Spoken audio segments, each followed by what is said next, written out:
Hello YouTube, and greetings from the Republic of Texas.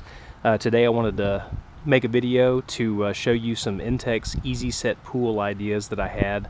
I love watching how-to videos online for things that I don't know. I get some great ideas when I see people do things, you know, their way or for the first time, and I want to contribute whenever I can. So I hope you find this video useful. I'm going to talk really fast because if you're like me, I hate watching long videos, and I'll try not to be redundant and say things more than once like I just did. Anyway, so this is an Intex Easy Set pool. It's a 15 by 48. Where is it? There it is right there. And this is actually the second season for this pool. We bought this last summer, 2015, set it up first week of June, and I'm going to take you through what I did last summer real quick. So I rented a sod cutter, and I cut out a circle, 200 square feet, 16-foot diameter circle. The pool's 15 feet. And I moved all that sod out of the way, and then I took a 2x4 and pivot point right in the middle, right in the center where the pool is going to be, and you drag that in a circle, you add your sand, and you level it, and it gets supposed to be level. Mine was not level last summer. Everything sloped off that direction. This is the low side, and that over there is the high side, so everything kind of sloped this way. The pool looked funky and out of shape and everything else. So at the end of the season, we used it all year long. It was great. End of the season, I drained it, cleaned it, dried it out, and rolled it up and put it away carefully in my attic. I thought, okay, it's going to sit up there all winter. It's probably going to crack and everything else, and it'll be not working when I put it back together again. Well, that's not the case. As you can see, I put it back up last weekend, and it's working fine. Had no leaks, no holes, no nothing. Everything worked just fine.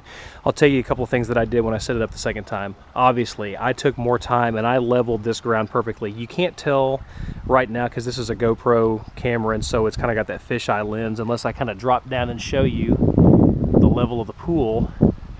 But anyway, I spent so much more time leveling and making this a lot nicer because I wanted it to be right this year.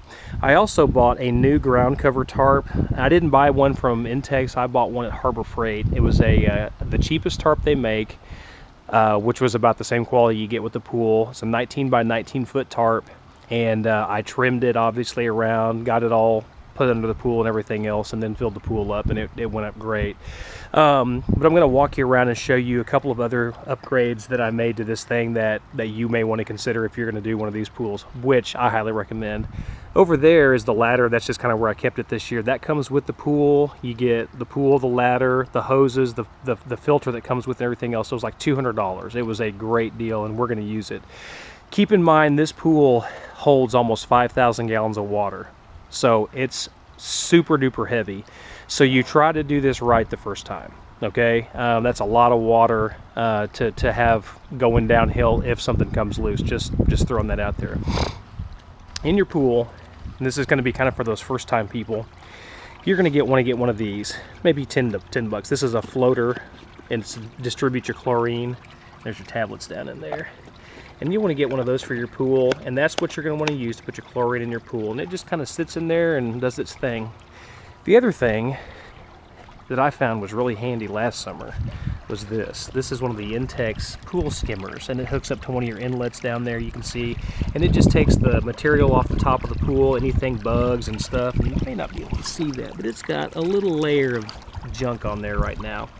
Anyway, it works great, and it actually comes with two adapters, one for this kind of a pool and one for the frame pools.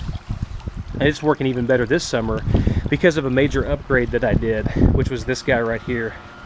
This is a Game Sand Pro 50D sand filter.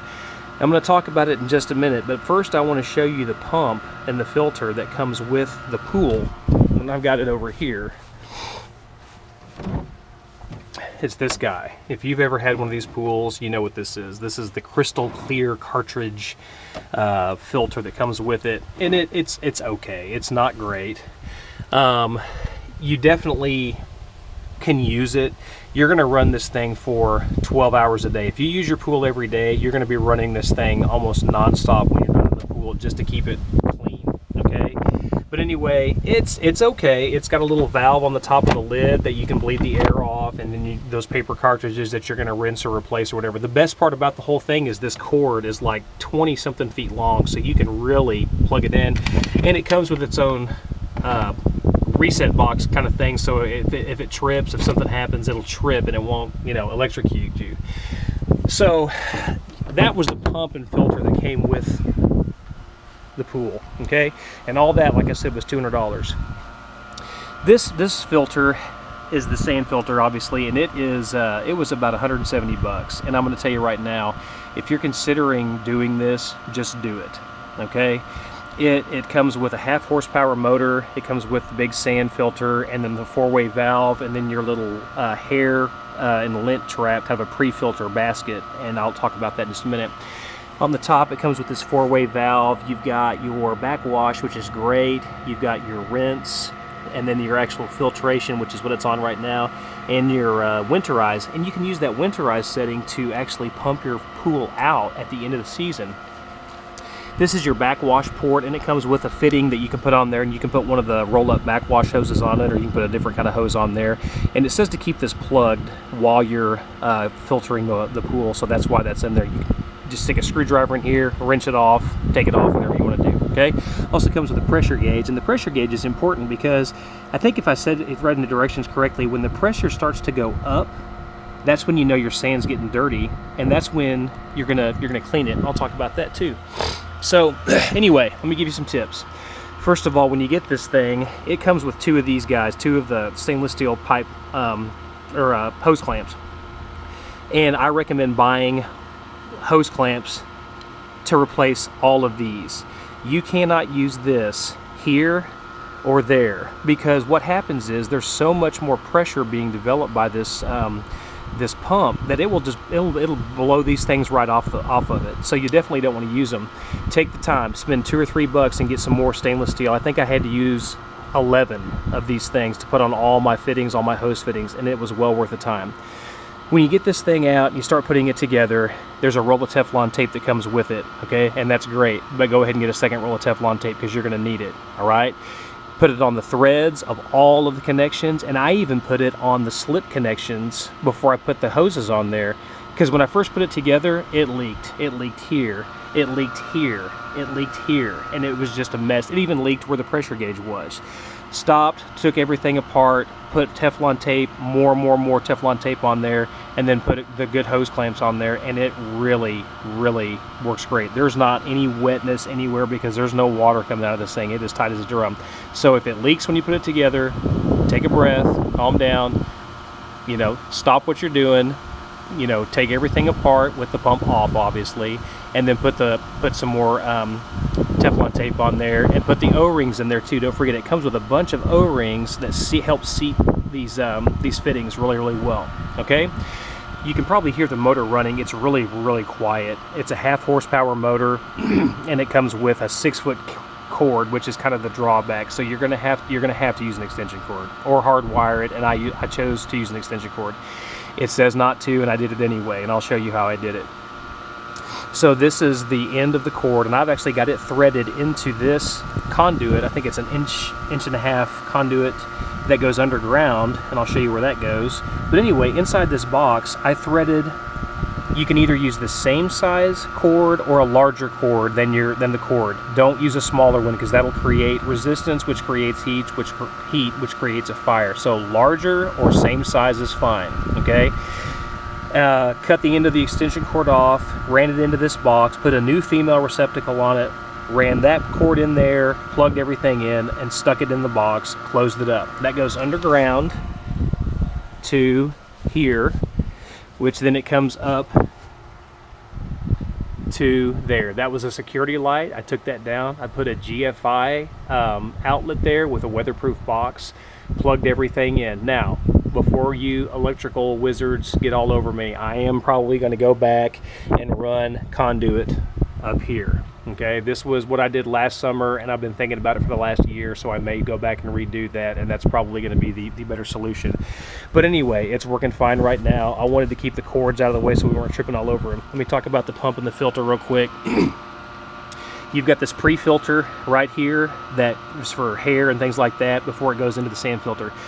This is such a better option to use than the cartridges, because here's why. You're going to spend $8 on a bag, 50-pound bag of sand. You're going to use 45 pounds of sand in here. Number 20 silica sand is what it calls for.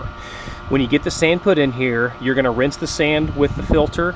Okay, there's a rinse feature. As soon as that water gets clean and clear, you're going to stop, turn the pump off, put it on filter, you're ready to go. Okay, now the water's going to be filtered through the filter. The water's going to be filtered through the pump and the filter and everything else, obviously. When that pressure gauge starts to move, and it's going to indicate, I think, higher pressure, it's going to tell you that your sand's starting to get dirty. A week, maybe 2 weeks, just depends on how dirty the water is. Stop. You're going to backwash and get that sand clean again, and then you're going to turn it back on filter, and you're ready to go. There's no changing cartridges, there's no changing sand, and this sand, from what I've read, can last 5 years or even longer. So once every 5 years, you're going to put $8 worth of sand in this thing, and it's going to keep your pool clean. Now that was the big deal for me, because I'm spending, last summer I was buying cartridges all the time, and they were getting kind of hard to find, because Walmart, you know, their pool season ends, and you'd have to order them online, and, you know, there you go. Another thing, you look at this thing, this little cartridge, or this little pre-filter right here, and you think, man, I could put a chlorine tablet in there and use that to distribute chlorine in my pool. Well, I don't have one in there, and I'm going to tell you why. Don't do it, okay? I've talked to the guy at the pool store, and I read a lot of stuff online. 2 reasons not to do it. First one is, that's going to really put a lot of chlorine in your pool, because that's a high flow water going through there, and it's going to eat that chlorine tablet up and put it all in your pool.